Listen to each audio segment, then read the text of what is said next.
I'm very happy with the way this turned out. Now, the pants are fine. I watch Adam Savage a lot, and I'll notice like he'll build this amazing prop or something, and then he talks about how he's gonna, well, replace that handle and maybe one day get a better for the thingamajob.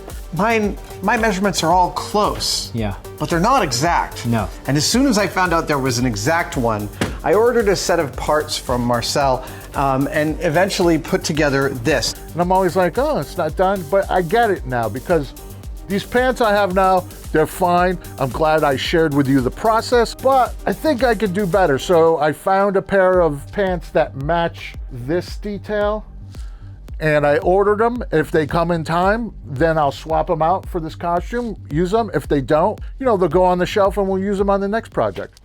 And here I am presently for something different in a pair of pants that did not dye blue.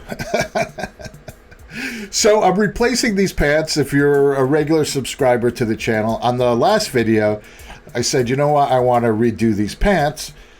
And now I'm doing that. I've been busy with another film project, a project of mine, but not something that I would do on this channel. It's not purely sci-fi. So I just wanted to share something with you because this is something that we have been working on the channel. So this, I'm cutting off the bottom of the sweatpants because it makes it look like sweatpants. But the main reason I wanted to share this with you is that, so I sew a lot. I don't mind sewing. I enjoy sewing. I have a sewing machine, but not everybody can sew or wants to sew, or maybe sewing sort of puts you off from trying something. So what I'm sharing here is a method, because this is a costume. You've heard me say this a lot. I'm only going to need this to work for one day, right? It's not cosplay. It's not something I'll be wearing all the time. This is a costume for one day, right? So keep that in mind. So what I'm doing here is I hemmed the bottom of these pants so they don't look so much like sweatpants. And E6000 is the magic that allows us to not sew. I'll put a link below. And it's just, I don't know, it's this glue that you use on fabric. I use it on leather, plastic, holds everything together. And, I talk about this a lot too in filmmaking.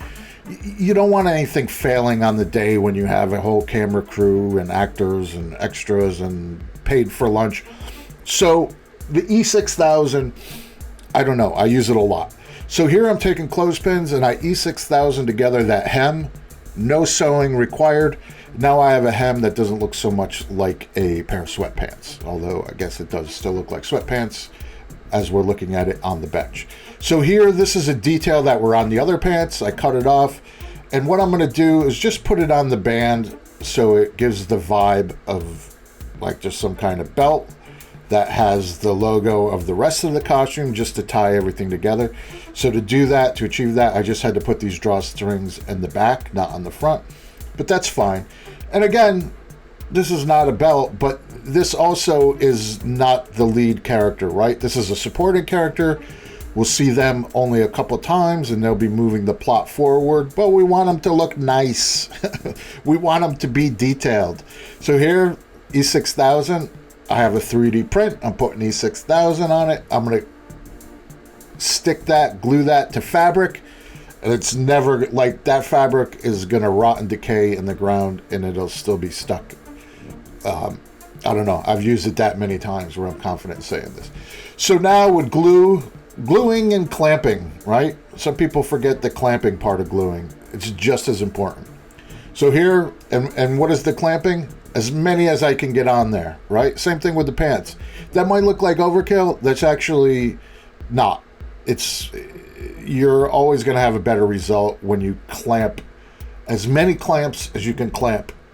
If that's woodworking or with plastics or whatever, or in this case, with costume building, right? We'll say we're building a costume in this case. And now everything's nice and that looks good. So now I need to address that these are heather gray. I wanted them to be blue. So what am I going to do about that on this low budget, quick and easy build?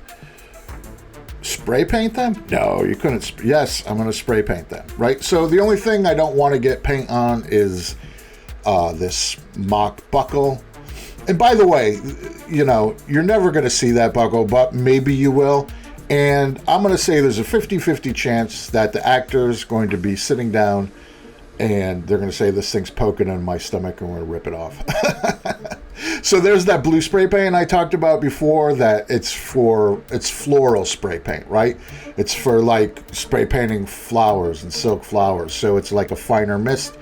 And all I'm doing is I want these to kick blue when we're filming them on camera under the lights. And by just spray painting it blue, it'll be fine. And again, I talk about this a lot because my vibe I'm always going for is weathered and beat up. It'll look fine. It'll look like these pants have just been washed a million times within an inch of their life. And then here I'm just putting some gold on the panels just to kick them off. Little gold on the waistband, again, just to kick it off. Not to say it's a belt, to suggest maybe it's a belt if this character just walks by quickly and the camera catches a glimpse of it. All these things, you know, you film make on a budget, right? So this is all budget friendly. And when you look at that on the bench, it's kind of spray painted, but it is different colors. There's different silhouettes, different features. And on film, with a secondary character, that's going to be fine. So now I'm going to do all my weathering and little like, you know, like dirt spots and sweat spots and stains like that. And, you know, I use these nicotine sprays and rust sprays, and here I'm just going to hit it with some random colors. Now, I talk about this a lot too, so more colors is better. And all these colors I'm using, the only reason I'm using them is because when I swivel around my chair, they're there behind me. Speaking of my chair, look at there, I have sandals on. Can you believe that? It's so hot out, but I'm Gen X, right? I'm old enough. I'm from New York. It's like wearing sandals in a shop. Never, ever. And then, you know, I don't know. Never say never. Things change.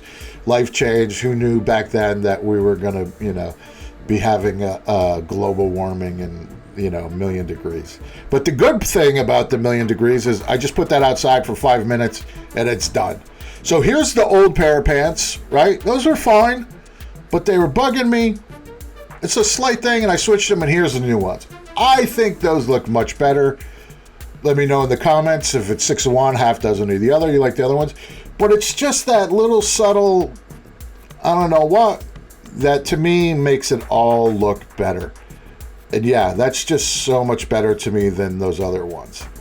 And then here, I'll just show you in case, right? And that's only in case that happens. You see the belt and there's a little bonus thing there, right? So, I don't know. This is typically the kind of content I would share on my Patreon. And I'll be back with some full-length videos. And thanks for following along. And remember, I'm just here to help make sci-fi. Hey, I'm just the avatar, but you might want to check out this video, maybe that video. For sure, subscribe if you haven't, and check out the merch. Buy some merch, that really helps. But hey, what do I know? I'm just the avatar.